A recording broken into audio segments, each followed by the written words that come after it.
பாரதிராஜாவின் உடலுக்கு திரையுலகினர் பல்வேறு அஞ்சலி செலுத்தி வருகின்றனர். மேலும் பேசுவதற்காக செய்தியாளர் ராஜகுமரன் இணைப்பில் இருக்கிறார். ராஜகுமரன், தொடர்ந்து பேசலாம்.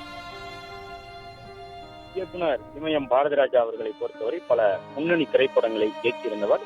தமிழில் மட்டுமல்லாமல் தெலுங்கிலும் சில திரைப்படங்களை இயக்கியிருந்தார் என்பதை கடந்து தெலுங்கு மொழியிலும் கூட மிக உயரிய விருதான ஆந்திர அரசினுடைய திரைத்துறை விருதுகளையும் பெற்றவர் இயக்குனர் இமயம் பாரதிராஜா அவர்கள்.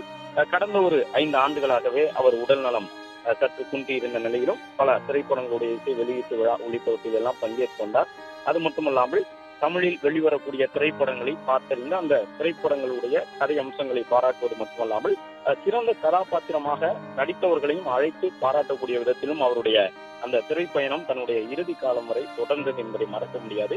மிக முக்கியமாக அண்மையில் வெளிவந்த தாய்க்கிழவி திரைப்படத்தில் நடித்திருந்த நடிகை ராதிகா அவர்களை அழைத்து பாராட்டியிருந்தார். அதுதான் அவருடைய ஒரு பொதுவெளியில் பகிரப்பட்ட கடைசியான புகைப்படமாக பார்க்கப்படுகின்றது.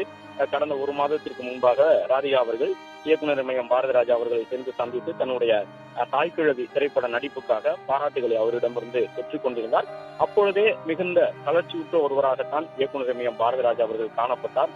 திரைத்துறையில் இருக்கக்கூடிய பலரும் கூட அந்த புகைப்படத்தை பார்த்துவிட்டு பாரதிராஜா அவர்களுடைய உடல் நலன் குன்றியிருப்பதற்காக தங்களுடைய வேதனையை தெரிவித்திருந்தார்கள். அது மட்டுமல்லாமல் கடந்த ஆண்டு அவருடைய மகன் காலமாகி இருந்தார் என்பதையெல்லாம் மறக்க முடியாது. அதன் பிறகு பாரதிராஜா அவர்கள் மிகப்பெரிய அளவில் உடல் நலம் குன்றிவிட்டார். அவருடைய மகன் காலமான பிறகு அந்த ஒரு வழியிலிருந்து மீண்டு வர முடியாதவராகவே இருந்து வந்தார் என்பதையும் பார்க்க முடிந்துள்ளது. அது மட்டுமல்லாமல் அவருடைய மகன் இறந்த பொழுது அவர் சொல்லியிருந்த சில விஷயங்கள், ஒரு மகனாக அவரை நான் இழந்து விட்டேன் என்ற அடிப்படையிலே அவர் கூறியிருந்த அந்த விஷயங்கள் அனைத்துமே உருக்கக்கூடிய வகையில் இருந்ததா. அந்த அளவு தன்னுடைய மகன் மீதும் மிகுந்த அன்பை கொண்டிருந்தவராக பாரதிராஜா இருந்தார். அப்படி இருக்கும் பொழுது மகன் இறந்த பிறகு அந்த வழியிலிருந்து மீண்டு வர முடியாதவராக தொடர்ந்து கடந்த 1 ஆண்டு காலமாகவே தன்னுடைய வீடுகளுக்கு முடங்கி இருந்தார் இயக்குனர் இமயம் பாரதிராஜா. இந்த நிலையில்தான் 84 வயதிலே இன்று அதிகாலை அவருடைய உயிர் பிரிந்திருக்கின்றது. 2025 மார்ச் மாதம் அவருடைய மகன் நடிகர் மனோஜ் காலமாகியிருந்தார்.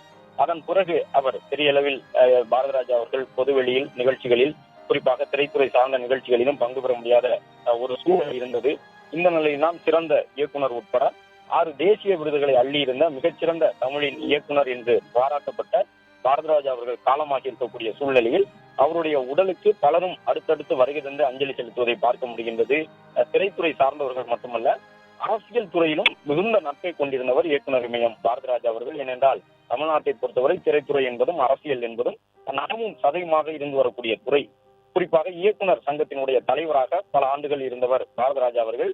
பல நேரங்களில் தயாரிப்பாளர் சங்கத்திற்கும் இயக்குனர் சங்கத்திற்கும் இடையே, விநியோகஸ்தர்களுக்கும் இயக்குநர்களுக்கும் இடையிலெல்லாம் அந்த மனக்கசப்புகள் ஏற்பட்ட பொழுது பாரதிராஜா அவர்கள் தலையிட்டு பேசி அந்த பிரச்சனைகள் எல்லாம் இயக்குனர் சங்கத்தினுடைய தலைவர், இயக்குனர் சங்கத்தினுடைய உறுப்பினர் என்ற சரிகட்சியில் நிறைய நிகழ்வுகள் உண்டு.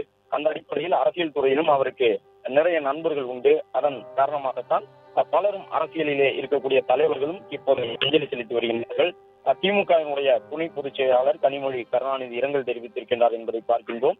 பெரும்பான்மையினருடைய யதார்த்தவாத குரல்களை திரையில் பதிவு செய்த இயக்குனர் இமயம் அவர்களுடைய மறைவு தமிழ் திரையுலகிற்கு வேறுபாட்டாகும் என்று கனிமொழி அவர்கள் சொல்லியிருக்கின்றார்.